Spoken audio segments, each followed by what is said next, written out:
الإسعاد سبحان الله الهادي لعباده إلى سبيل الرشاد الموفق لهم في كل شأن إلى سلوك نهج السداد وأشهد أن لا إله إلا الله وحده لا شريك له شهادة من أخذها بيقين فهو في ازدياد سبحان الله سيدنا ومولانا محمدا عبده ورسوله سيد السادة الأمجاد اللهم صل وسلم عليه وعلى آله وصحبه أجمعين ومن تبعهم بإحسان إلى يوم البأس والمعاد.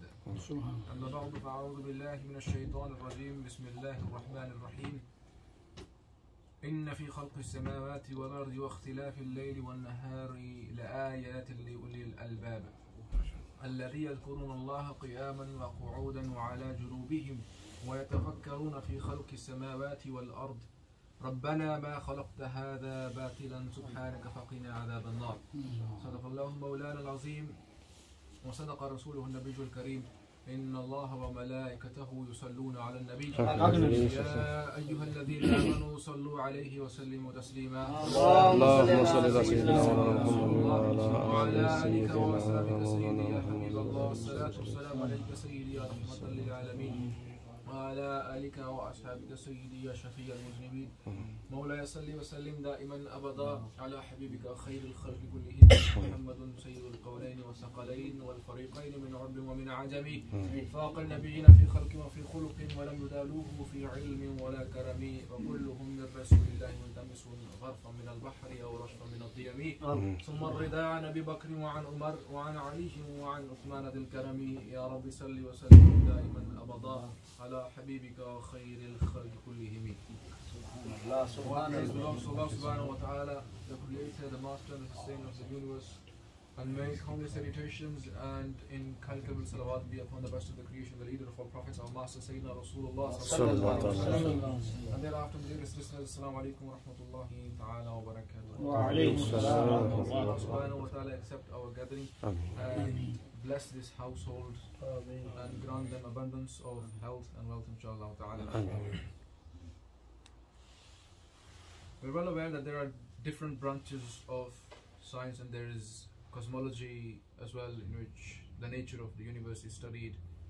In Islam also calls the human mind to ponder over the nature of the world, think about the creation of the world. Allah subhanahu wa ta'ala says, إِنَّ فِي خَلْقِ السَّمَاوَاتِ وَالْأَرْضِ وَاخْتِلَافِ اللَّيْلِ وَالنَّهَارِ لَآيَاتٍ لِأُولِي الْأَلْبَابِ.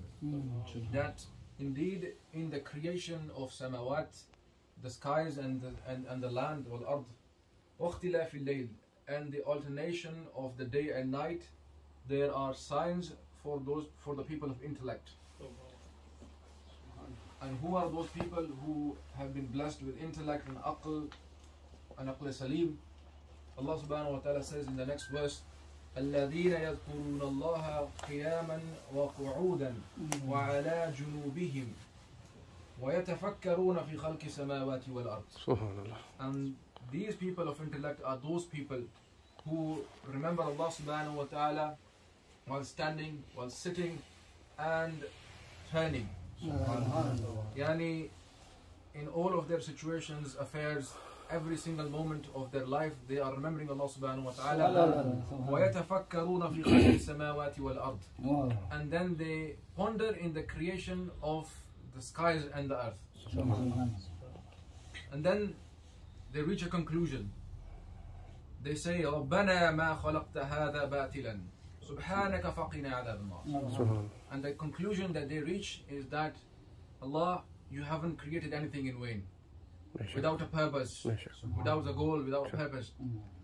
And then they praise Allah subhanahu wa ta'ala. They say glory is to Allah subhanahu wa ta'ala, and they pray to Allah, Ya Allah, protect us from the fire of hell. Now it is extremely important because cosmologists also ponder over the creation of the universe, over the nature of the universe, how it was created, the Big Bang, and then the expansion and everything, things like that.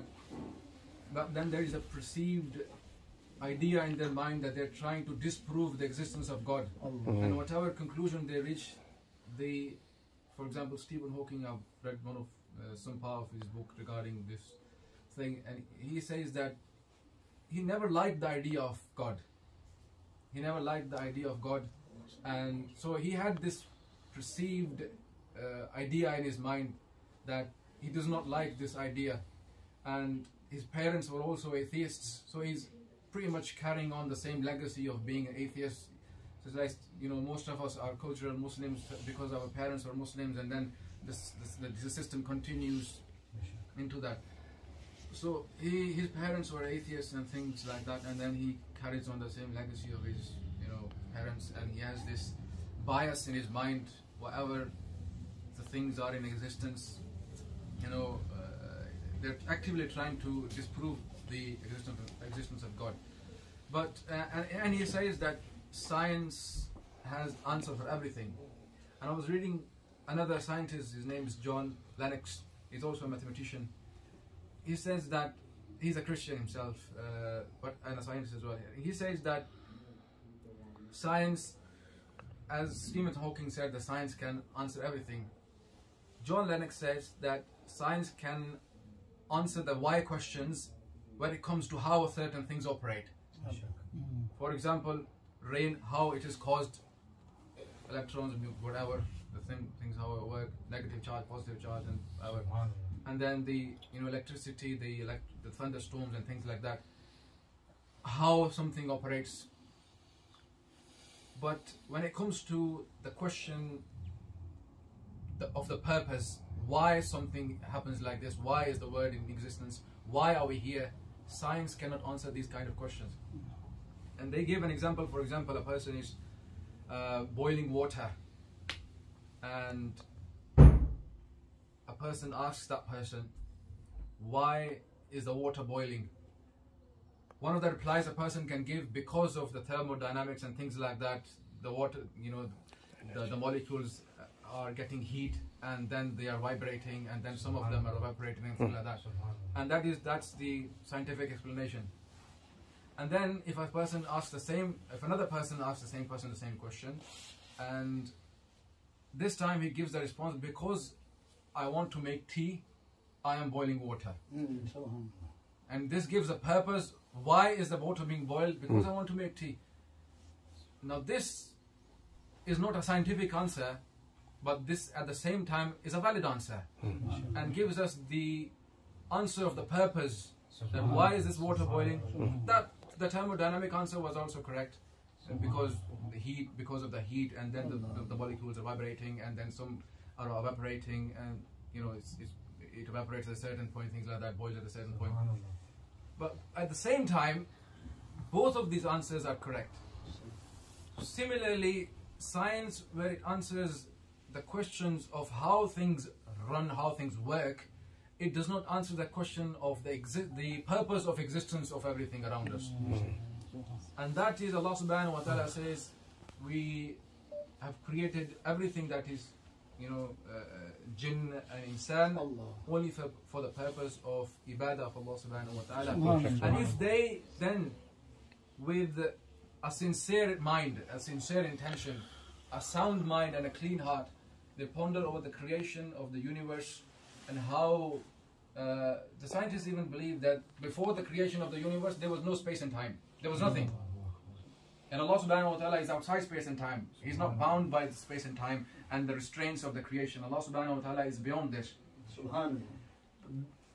Even after observing everything, Stephen Hawking, he says, in the end, he says that it does kind of, you know, take you to that conclusion, but there's no need for that.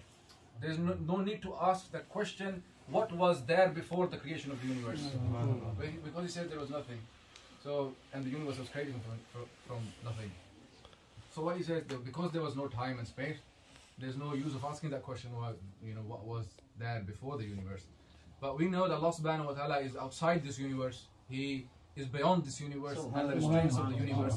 And therefore, if we have a sound heart with iman, and which is not bound by any biases or any limitations or preconceived ideas, then Allah subhanahu wa ta'ala himself says that the human mind will only reach this conclusion that all of the universe around us was created with a purpose. it's not created in vain. Yes, sir. And then they would read the conclusion that Allah subhanahu wa ta'ala, that there is a creator who created everything. Yes, sir. Subhanallah. So Allah subhanahu wa ta'ala gives us the ability to acknowledge our creator Ameen. and worship Allah subhanahu wa ta'ala to the best of our abilities. Ameen. And may Allah subhanahu wa ta'ala bless us all for being present here, and bless the household and grant them all the good in this dunya and in the akhirah. Ameen. Ameen. Wa alaikum salam wa rahmatullah.